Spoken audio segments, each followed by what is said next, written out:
first day, the next morning. Look, the blizzard is over. The sun is finally out. Wow, the sun is so gorgeous at dawn, like the whole world is waking up.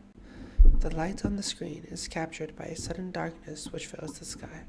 Lily's eyes widen in horror. No, impossible. I thought the scientists had it under control.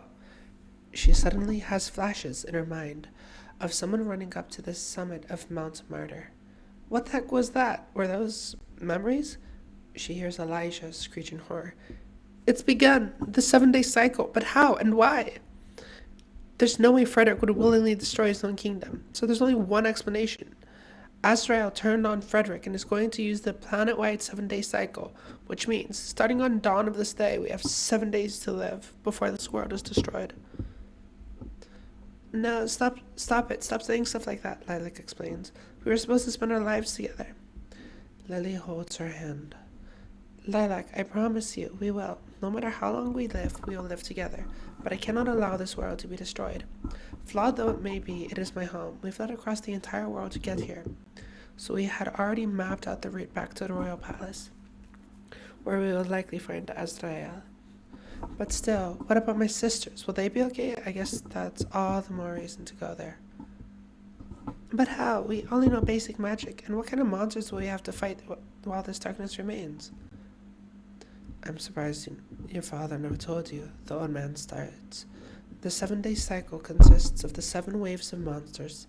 Many of these monsters are cyborgs who were once human, tricked into participating in those wicked experiments. Their minds have been rewired to only focus on one thing: killing. They are human weapons. They will not hesitate to sacrifice themselves to destroy their enemies. Many of them are equipped with magic, mechs, and top-of-the-line military equipment. And not just them. There are also dark warlocks, hunter cyborgs, shape-shifting beasts that disguise themselves as anything from people to animals, even objects. If you want to take on those monsters, you'll need as many friends as you can get. That is something I should have realized a long time ago. Instead, I chose the path of isolation. Will anyone accept this? Anyone at all? Lily exclaims. Just how much did that palace shelter you from the world? It might have seemed like it was keeping you safe, but it was actually a stronghold of ignorance, trying its best to keep out the truth. The world is not so unfriendly and uncaring as your father made you believe. Go out into the world and gather your allies. Together, you can stop this catastrophe. Is it really safe for us, Lily? Won't the royal guards be looking for us? I'm sure you're no longer the top priority. And as I said, the world isn't as unfriendly as you think. Listen to the trouble of others, and they will listen to you. If you are open to the struggles of others, you will be open to the kindness of others. How are we going to keep track of how much time we have left? Isn't it better if we don't? I can't answer the last part of your question, the one man Elijah states, but I can answer the first part. He gives him a watch. See this not as an object of despair, but an object of hope. See it as a reminder that every second you still breathe and you are still alive. If you are still alive, you can still save people, even yourself. You're very wise, sir. How did you acquire all this wisdom? Took a lot of suffering, girl. I pray that you won't have to go through that same suffering. Where should we go first? Lily asks Lilac. There's a mountain trail leading back down, don't you remember? Lilac states. It leads to Savannah and the colonial town of Goldenberg. Oh, that town with the clock tower. A reminder of how much time we have left. What about the two of you? Don't worry about us, the middleman states. We'll just be living life like always. No point in rushing. What if the monsters get here? Don't worry. We got our hunting equipment, the middle-aged man reassures them with a smile and a gun. And if it comes to it, I'm a skilled guerrilla fighter. We have no more time to waste, Lilac states. We have to go. God be with you. Elisha tells them, I'll be praying for your victory. Lily, Lilac, you have the power and the knowledge to save this world. Down the rocky mountain trail. Lilac, I'm scared, Lily admits. What monsters are lying in wait for us? I'm scared too, but that's okay. I'm your knight, remember? No matter what, you're safe with me, my Princess Lily. Thank you, Lily says humbly. I'm lucky to have such a devoted and powerful knight. You're lucky? Maybe so, but I'd say I'm even luckier to be able to be in love with the most gorgeous princess in the entire universe. As they travel, their steps come to a halt. They find before them a broken bridge with a sign that says Kilimanjaro Crossing. Kilimanjaro? Lily asks. Wasn't Kilimanjaro? Lily asks. Wasn't that from Earth, the planet humans came from? It's the tallest mountain on the continent of Africa. How are you going to get across that bridge? Hold on, I think I have a spot that can create more platforms for this bridge. Lily uses wood particles she collected from the trees to create a rickety bridge. Quickly, before it collapses, after about an hour of walking, they hear metallic footsteps in the distance. Lilac hides the two of them in a nearby bush. As the cyborgs walk by with mounted machine guns equipped to their arms and as they scan their environment with heat detection eyes, Lily clings onto Lilac with fear. Lily casts a spell to interfere with the cyborg's heat detection system. This causes the cyborg to overlook the bush and move further up on the mountain trail. As they continue down the trail, they find more and more cyborgs scanning the area. Lily clings onto Lilac as they continue to sneak amongst the bushes. However, Lilac steps on a stick, which alerts many of the nearby cyborgs. Alright, Lily, remember your ballet training. It's time for combat. Lily and Lilac confronts the cyborgs head-on. The cyborgs fire their machine guns at them, but Lilac summons her holy shield, which blocks the bullet. Lily casts a spell, Frost Through Fire, which attacks the enemy with both ice and fire attacks at once. They overlord the cyborg system and cause them to die.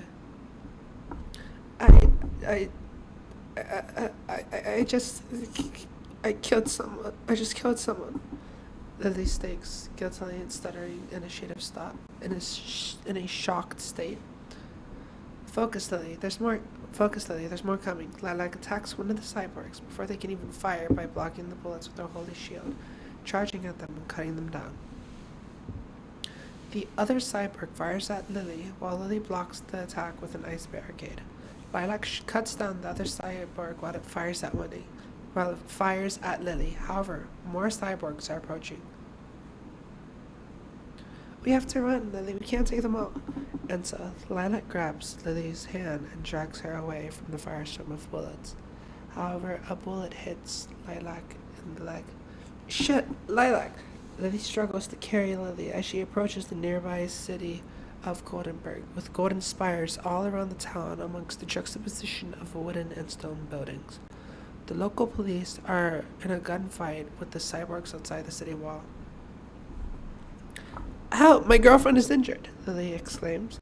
However, right as she said this, looking at the city walls, she suddenly has another vision, this time of a devastating battle, explosions covering the landscape with tanks and mechs and jets all blaring out. She sees a winged paladin disappear in an explosion. Lily hears someone cry out, Aubrey! As someone reaches out their metal hand towards them. Lily suddenly awakes from a vision. Stay back, girl. A local police officer states, flee into the city walls. The officer fires into the cyborg before being taken out by a bullet to the heart. No! He explains.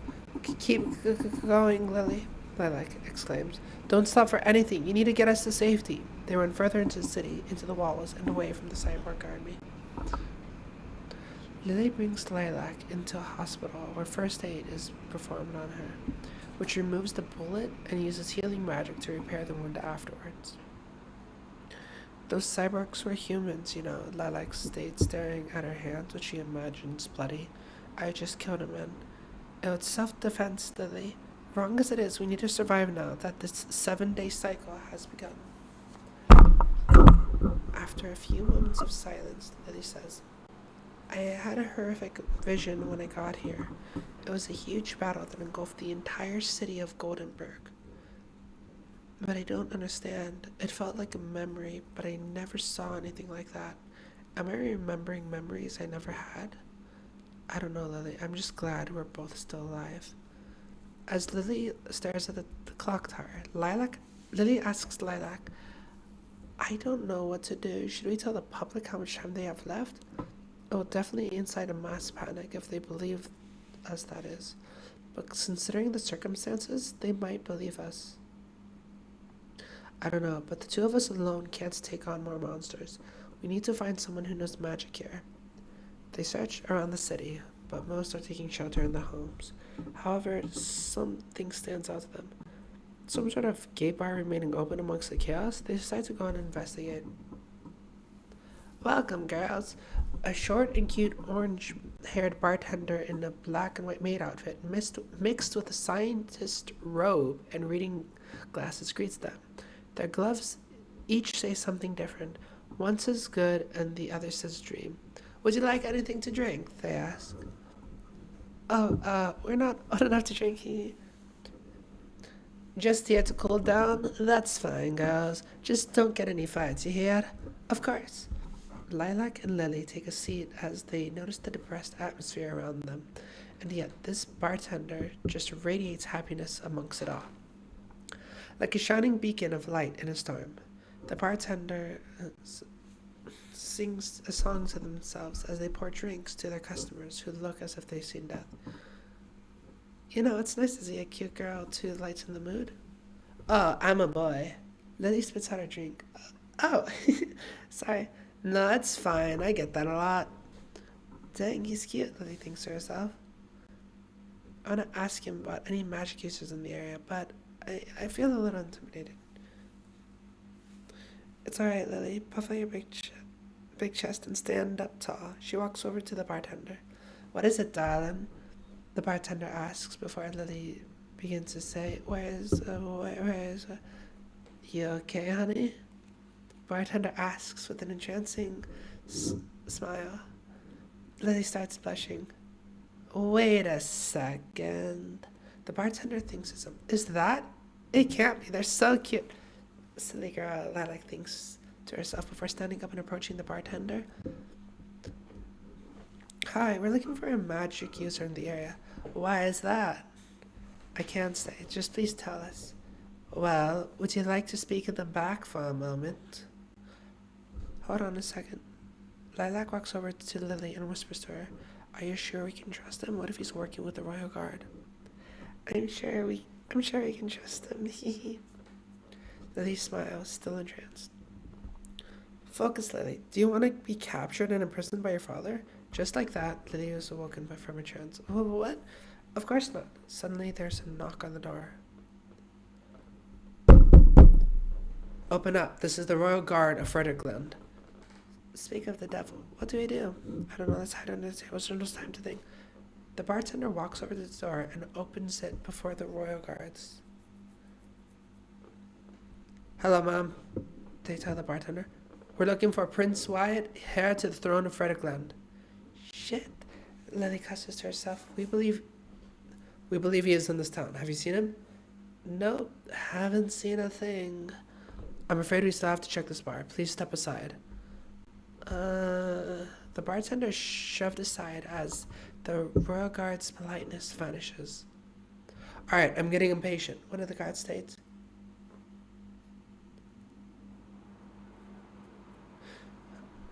Hey, look down here. He points under a table. Is that him? Lilac makes an awkward expression. Prince Wyatt? Lilac crawls out from under the table and unleashes her sword. I am Madame Lilac, Duchess of Goldenberg, the bartender grimaces.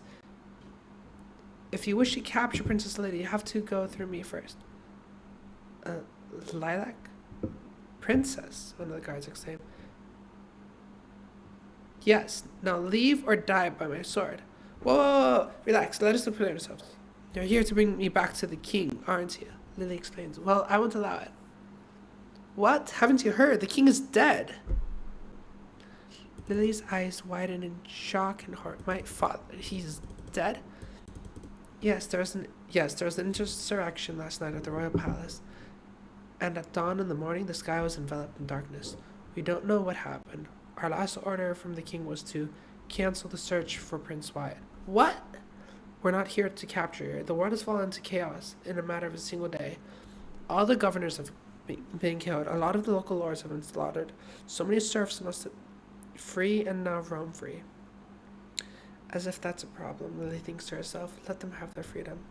Not to mention the queen and your sisters have gone missing. Mom, Elizabeth Aurora. Lily thinks to herself, thinking back to the kindness she showed her as she grips onto her dress that her sister gave her. You, Prince Wyatt, are next in line to the throne. You have to take control of this country. You're the only one who can. Her name is Princess Lily, Lilac explains, gritting her tree. Wyatt or Lily, prince or princess, we need your help, the guard exclaims. Lily's body continues to shake with fear and shock as she grimaces. Why should I? This nation is corrupt. What? How dare you insult His late Majesty? But this nation is corrupt. It was built off the corpses of the countless people it slaughtered. If someone is to take control of this country, they should be a president, not a king. It should be a democracy, like it once was. But don't get me wrong. Lily makes a stern face. I will stomp this cuss statues for you. But how? We don't even know what's going on in the sky. We need people with strong magic. That's the only way we can defeat the monsters that now roam this world. Princess Lily, the bartender begins. I know a bit of magic myself that I may be able to help you. So he's trustworthy after all, Lily thinks to herself. You see, I not only brew drinks, but potions as well. I have one more question, bartender. Lilac begins. Why do you always look so happy, even in the face of this catastrophe? The bartender smiles with uneasiness. 'Cause I see no point in panicking. That means the chaos wins. I don't want that. I just want to live my life. The truth is, I was disowned by my family, but I didn't let that drag me down. I decided to pursue my own future, meet new people, and make drinks for them. I've tried to make drinks that aren't harmful as alcohol is. Some might say I'm a failure, degenerate, or freak, but I don't care what they say. I want to be free. Free from the judgment, free from the chaos in the world.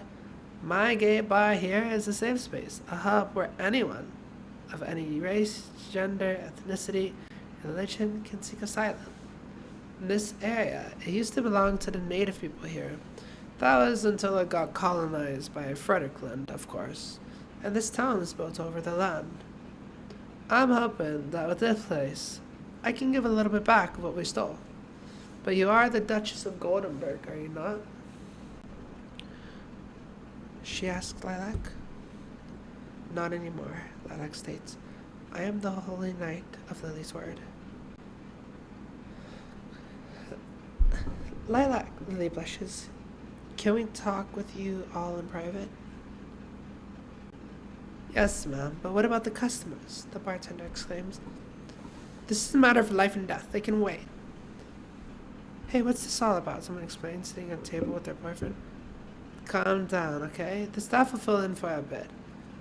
They all leave to the Royal Guard headquarters in Goldenberg. You all need to hear this, but promise you won't tell the public, alright? Lily explains. Yes, we swear. You are the current holder of the throne, so we answer to you, the Royal Guard exclaims. Then he points at the bartender. What is your name? What's your name? My name? It's Adalia. Lily checks her watch. It's 12 p.m., which means we have 6.5 days. What? 6.5 days? What are you talking about? Adalia asks. Can I tell you something, Adalia? Royal Guards, this is for your ears too. Yeah, what is it? The world is going to end in 7 days unless we do something about it. What? Yes, it's the planet-wide 7-day cycle. Lily explains to them everything. So, what will you do? Spend your remaining days in peace or save the world and live a longer life? I don't want this world to die. I've met so many people from all over the world, so many stories, so many beautiful people. Allowing the world to die would be a disservice to them. My bar might be a place of asylum, but the outside world deserves asylum too. But what can the three of us do? We can save the world. I think I know how we can stop this catastrophe, this 7-day cycle. Then there's no time to waste. A royal guard gives them a map. Take this route to the capital city. Come, we'll give you a rundown of the situation in the city outskirts. Golden Savannah. One of the royal guards warns them. Listen up, girls. There are many hunter cyborgs around here, specializing in stealth and hiding among the tall grass. I've heard there are even more dangerous ones in the jungle. But these savannah units can run as fast as cheetahs. Be careful, it's a wild world out there. I pray you make it to the palace safety. When you get to Frederick City, where the bulk of the royal guard is, they will undoubtedly join you. Maybe you can bring some long-needed peace to this fractured land. The three heroes depart as they wander the savannah, past fleeing wildebeests in the line. They find an elephant in front of them that does a mock charge. Lilac prepares to put up a holy shield. However, then, the elephant begins to run away. Lilac's senses awakens after the elephant does. Everybody, stay behind me! Bullets fly towards them, but Lilac blocks them all. A hunter cyborg emerges from the tall grass and stares them down. No, not again. Lily thinks to herself, I don't want to kill anyone else. The hunter cyborg goes invisible. What? It was just taunting us? Lilac explains, be on your guard. Hold on, I know just the trick to this. Adalia begins concocting a potion. Hold on just a moment. Lily and Lilac look around with paranoia as they realize the enemy could be anywhere. They then remember to watch the movements in the grass inside noises. These hunter cyborgs are quiet and stealthier than cyborg warriors. But as a result, the defense is weaker, they remember Elijah say. Lilac, the grass moved just over there, back away. Lilac raises her shield. The hunter cyborg moves in a different direction to confuse his enemies. Adalia finishes concocting the potion and drinks it. She's now able to see the invisible. She notices the hunter cyborg. Lilac, the hunter cyborg's at your left leg. Watch out. I'm done going on the defenses. Lilac takes a jab in the dark, slicing across the cyborg's shoulder. She then finishes it off with a slice across its chest. However, what Adalia failed to notice is another cyborg right behind him. Adalia grits his teeth before crying out, Lily, there's a group of cyborgs right behind me. Damn, I'm sorry. Lilac fires in the general direction of the cyborg with an AoE attack called Storm of Swords. Lily briefly remembers when she was trained the spell Storm of Swords. Wait, what? Lily states, I don't know that spell. However, her memory is much darker than she remembers. Wyatt, this is the enemy. They have slaughtered, tortured, and raped all of our people. Killed them all. Lily remembers herself as a grotesque teacher, unleashing a storm of blades and death upon an army of a certain species she doesn't recognize. They fall like dominoes. Good, my son, good. They all deserve to die. When you succeed me, I'm sure you will do what has to be done to achieve victory. Wyatt will never be safe as long as these gunkers wander alone. Let the blades rain. Lily grimaces as the blood flies out, and she nearly kills Adalia's in the process. But luckily, he was able to escape the AoE attack before it was too late. Adalia is shocked. Lilac begins with her mouth gaping open. Lily begins, her jaw trembling. When did I learn that spell? What was that? I was never in the military. Lily grips her hair in panic and confusion as she whimpers. Lilac holds on to Lily. Lily, calm down. I understand. He just wanted to save their life. You only did what you had to. No! Lily screeches. This is wrong. This is what it means to save the world, to kill all those in our way. It's more complicated than that, Lily. No, this is wrong. Killing is wrong, no matter what the circumstance. Lilac looks over to Adalia. Hey, Adalia. Lilac runs over to her. Are you okay? The moment she touches her shoulder, Adalia is back in reality. Huh? What happened? Am I dead? What? No, you're alive. Lily saved your life. Lilac states. Adalia looks over at Lily, who looks like she has seen a ghost. Lilac goes into a wild date palm tree and goes to eat one of its fruit. You might not want to do that, Adalia tells her. That stuff tastes horrible, but it makes for great wine. I don't care, I'm way too hungry. As Lilac chimps on the fruit, it suddenly bites her hand. What was that? Lilac explains. It must be one of those shape-shifting creatures, like Lily states. Be careful, Lilac. We don't know what that thing can do. Lily stabs it, killing it in one fell swoop. Killing is disgusting, even when it's just bugs, Lily states. I know, Lilac responds, but the world is on the line here. As they continue, they walk past another elephant that doesn't notice it until they're right up against it. In response, the elephant just starts to charge at them, but this time it wasn't a mock charge. Adalia dips an arrow in poison and shoots it at the elephant. The elephant transforms into a land leviathan-type creature which roars at them. Celestial slashes! Lilac teleports around the land leviathan and uses her sword to slice off its appendages. Lilac's magic energy depletes as she does. Adalia drinks a potion to give herself sewer strength. He grabs the leviathan and throws it into a tree, knocking it out. This is our chance, Adalia tells them. Let's make a run for it north. So they sprint from the leviathan before it wakes up. Eventually coming across a peculiar set of baobabs. This is a collection of the baobabs tree known as Fortress Baobab, Adria tells them. It is the quickest through the Biflorous jungle where we'll find a city known as the Mushroom City. This is where we can rest up for the night. As they wander through Fortress Baobab, they feel an ominous presence. Hey, is it just me, or does it feel like the ground is moving? Lily exclaims. Lilac says, don't be silly, Lily. That's impressive, you know. The ground begins to rumble. Suddenly, they hear a mechanical roaring. Not another cyborg, Lily exclaims. One of the baobab trees begins making that sound with a mechanical mouth it just grew, as mechanical eyes and arms start to sprout as it transforms. It grabs the leaves on its head as if pulling hair and throws explosive nuts at them. Lilac pulls up her shield to block the explosions. Suddenly, they feel the ground moving beneath them. Everyone hold on, Adalia explains. They all try to balance themselves so they don't fall over. The ground rises up and reveals itself to be a giant rhinoceros mech. More baobabs start coming to life and throwing explosiveness. What the fuck?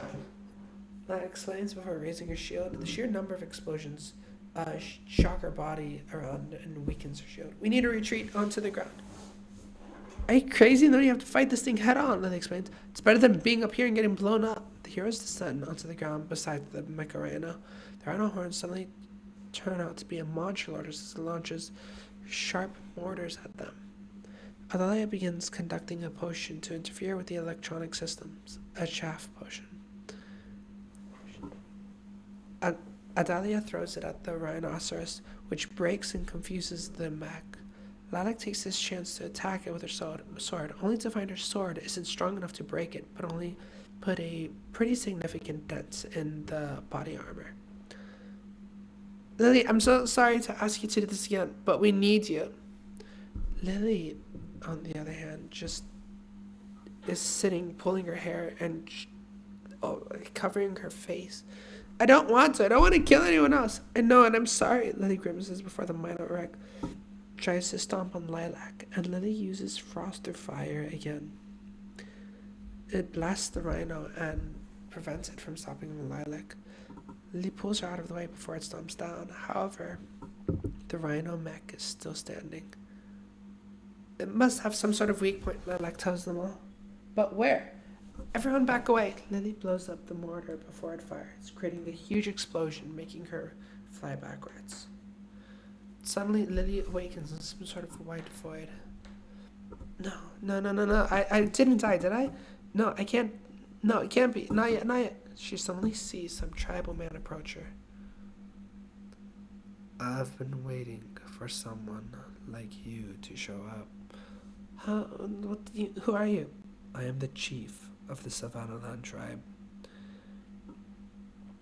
Nearly all of my people were wiped off the map by King Frederick. You are his daughter, are you not? Yes. Lily surprised someone correctly guessed her gender upon first meeting her. Surprised? I can read your soul. It was an ability granted to me by Azrael. Azrael? Yes. As my mech is programmed to be part of the 7-day cycle, Operation Earthworm. Like an earthworm, we burrow underground against our will. All the leaders of the conquered nations. Lily gasps. You're kidding me. It's true. I'm not the only one trapped inside one of the mechs. Bioflorus, Ostanian, Pohaku, all of their leaders have been brainwashed or entrapped inside of massive mechanical monsters like this one. But you see, I was one of the only one of my people who was spared. I was forced into this mech and would only awaken when in combat, when we were meant to be deployed on Uradion. But it seems now the tables have turned.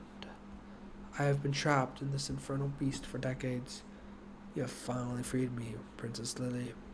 Freed me from an eternity of war. Now my soul can rest in peace, thanks to you. But I have one final request. He gives her a bracelet. This bracelet is the only one of the surviving relics of my people. Carry it with you, and do not let the world forget our culture. If they do, then will our people truly be dead. Okay, but what's gonna happen to you? Why can't you stay here? My life is connected to this beast. As long as the beast lives, I will live. But I was a slave to its will, programmed to slaughter and destroy. You have freed me, Lily. Now go and free this world from its own destruction. Thank you. Lily awakens into the real world, and the bracelet's into her hand. Lily! Lilac runs up to her and hugs her. You did it! You beat the rhino mech! Lily suddenly makes a saddened face. Hey, where did you get that bracelet? Lily tells her everything about Operation Earthworm, about the Savannah-land people, and about the bracelet. I wanted to give back to the native people at all the estates, but I didn't expect this. Are any of them still alive? Yes, the chief told me, but I wonder where they are. Perhaps they've hidden themselves in the nearby jungles.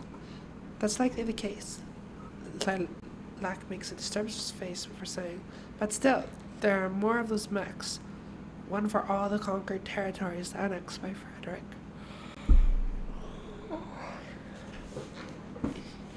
He used Azrael to conquer these nations, but it seemed this came to bite him in the ass. I hate to say this, Lilac, but Azrael likely killed your father right before she began the 7-day cycle. Lily's eyes widened. Really? It's just a hunch, a dark one. He might have treated me horribly, but I didn't want him to die. I'm sorry, Lily. I shouldn't have told you. But again, that's just a hunch. We don't know for sure. Before long, the savanna terrain changes to that more of a jungle. Lily groans. I'm getting tired. What time is it? 9 p.m. The first day is almost over. We definitely need a faster mode of travel than walking. Luckily, there's a harbor past the poetry grove on the other side of this jungle. That's where we can all sail across to the ocean of the Frederickland Central Castle State. Don't worry, Lily. Soon we'll reach civilization again. There's a massive city built on massive towering mushrooms. That's where we'll rest. Just a few more hours of walking there. A few hours? Let's not waste any more time, Adalia states. We need to get moving. If I let this world die, my boss customers will never forgive me. As the heroes enter the jungle, there are many massive flowers the size of buildings. This place is known as the Serenity Flower Forest. Some of these flowers include daisies, roses, carnations, and amaryllis. Oh my gosh, Lily's eyes light up. I'm not dreaming, am I?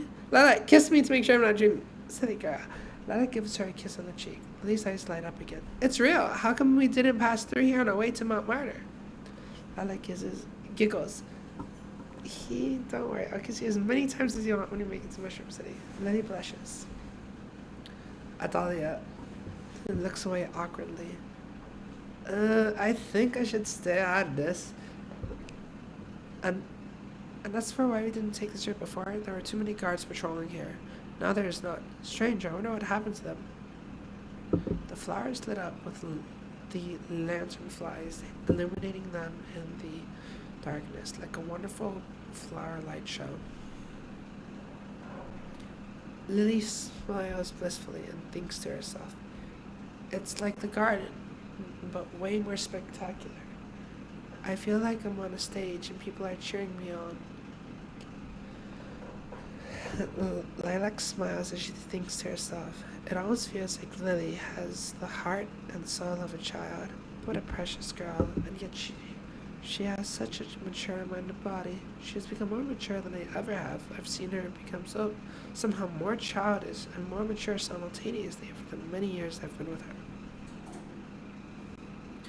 As they wander through the rainforest of gargantuan and luscious flowers, with giant fireflies everywhere, Lily blissfully and happily hung as she walked in with confidence and elegance in her steps. She suddenly notices through the gap in the flowers, look, a giant lily, and look next to it. Lilac giggles, a giant lilac. I want to go inside. Wait, Lily. It's alright, let her be adventurous for a bit. Adalia states, don't worry, I've already checked if there were any traps. Within the purple lily, Lily explores the stem. She finds a golden light within it. Look, everyone, it's so beautiful. Lilac climbs inside of it with her. It's so bright, just like your soul. They let her find a giant forest of lily and the valley flowers. These flowers are said to ward off evil spirits, Lily exclaims. Lily of the Valley, I'm so honored to share a name with these gorgeous flowers as well. Among a forest of giant bird's foot trefoil, a path of corpses of royal guards stain the giant florist's floor. What happened here? Lilac senses something dangerous approaching. Lily, Adalia, someone's coming, and they aren't friendly. Stay behind me. Suddenly, laser blasts are fired at them from afar. The party goes on guard. Someone in a purple spacesuit with shorter cannons fires at the three of them. Lily blocks the attacks with her shield, but before she realizes it's about to break. It's too late. The one in the spacesuit throws a sphere,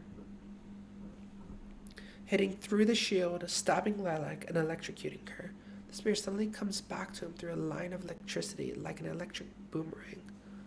They use the palm of their hands to catch the throwing spear, bringing it back with them, some sort of long bolt of electricity. Lilac! Lily cries out. Adalia uses a healing potion on the girl.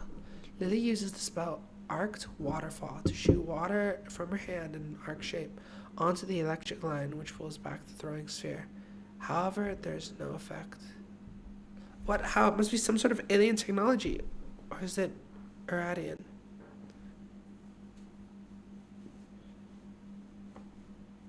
Bird's foot trefoil, the flower of revenge. The one in the spacesuit takes off the helmet and reveals himself to be a human wielding uranium technology. They don't seem to be like cyborgs under Azrael's command. Why are you fighting us? We're trying to save the world. My name is Renaxia, but I am not the savior of humanity. I am the menace of humanity. Lily's eye widened. You humans were going to massacre our people. That's right. Our scouts told us all about Azrael. You're people. You're human. Maybe, maybe so, but my humanity does not define me. You are you are a decadent race, one that has terrorized us. I am not a human. I am a Uradion. Uradion, Lily explains. Adalia and Lilac grimaced guiltily. I don't understand. Why would the Uradians rather observe this planet destroy itself? You're right. But I don't represent the Uradion army. I represent the vengeful warriors of those who have been slaughtered. And I am not going to take any chances. I won't let you stop, Azrael. You there. Prince Wyatt, you have massacred countless of our people. She's the prince. Wait, what's impossible? I've never met an Uradian until now. You're a terrible liar, but judging by your expression, you seem to truly believe that. Need I remind you of the things you did? Yes, tell me. The man grimaces.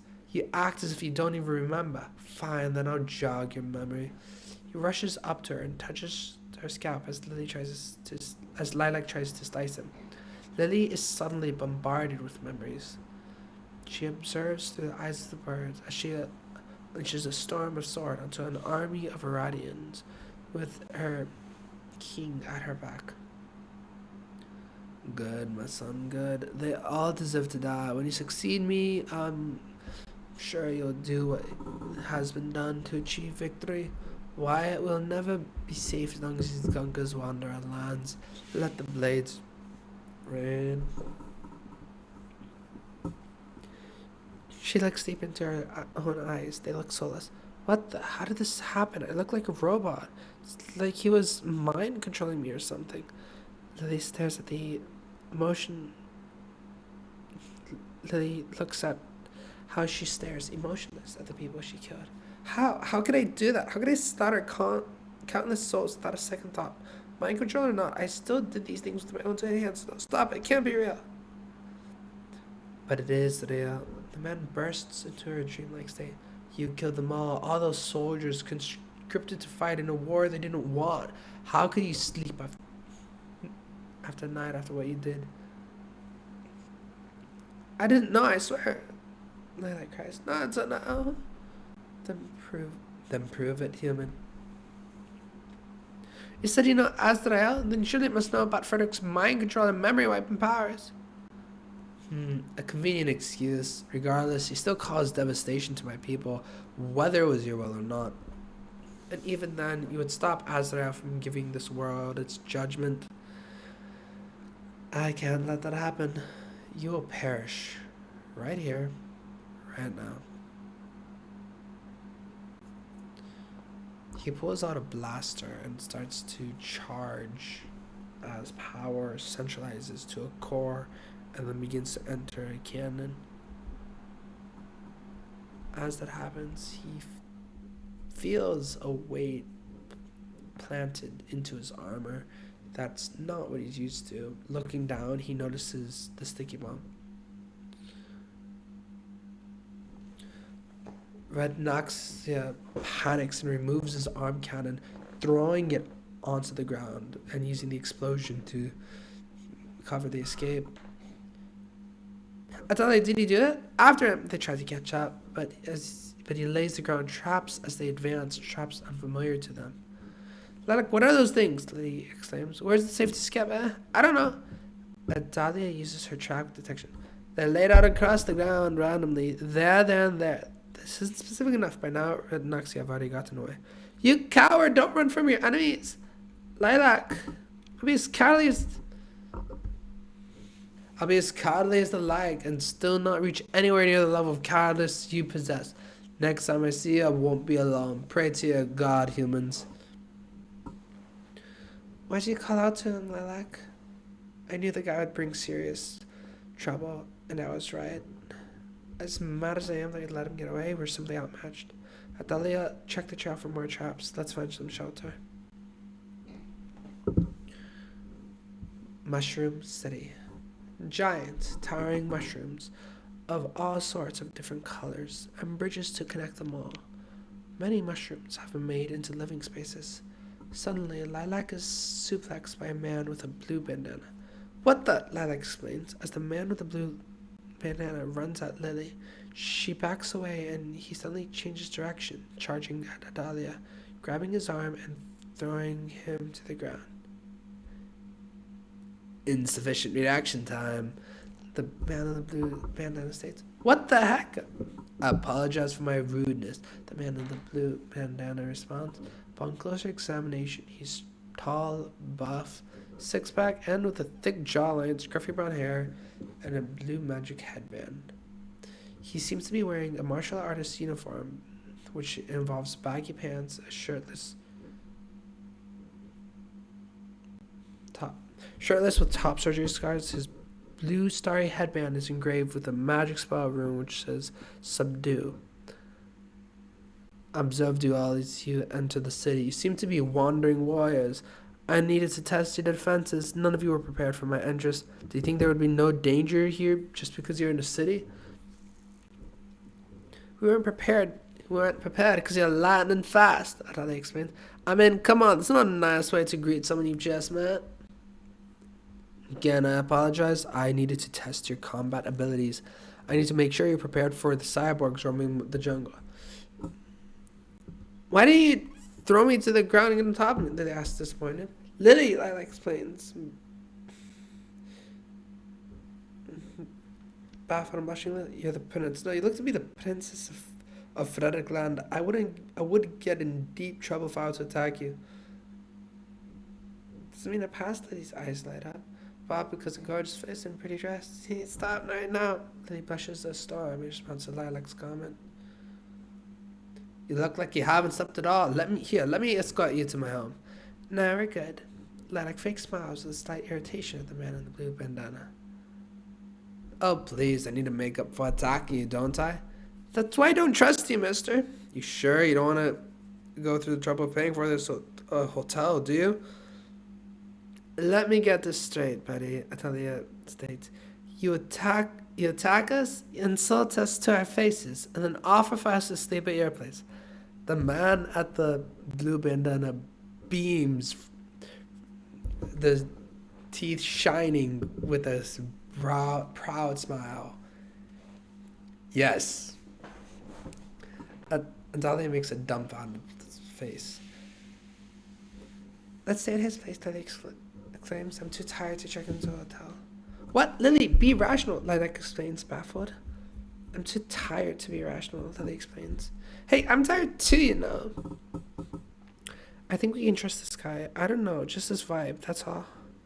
Are you kidding me? No, Lily, we're going back to the hotel. Lilac puts her on her back.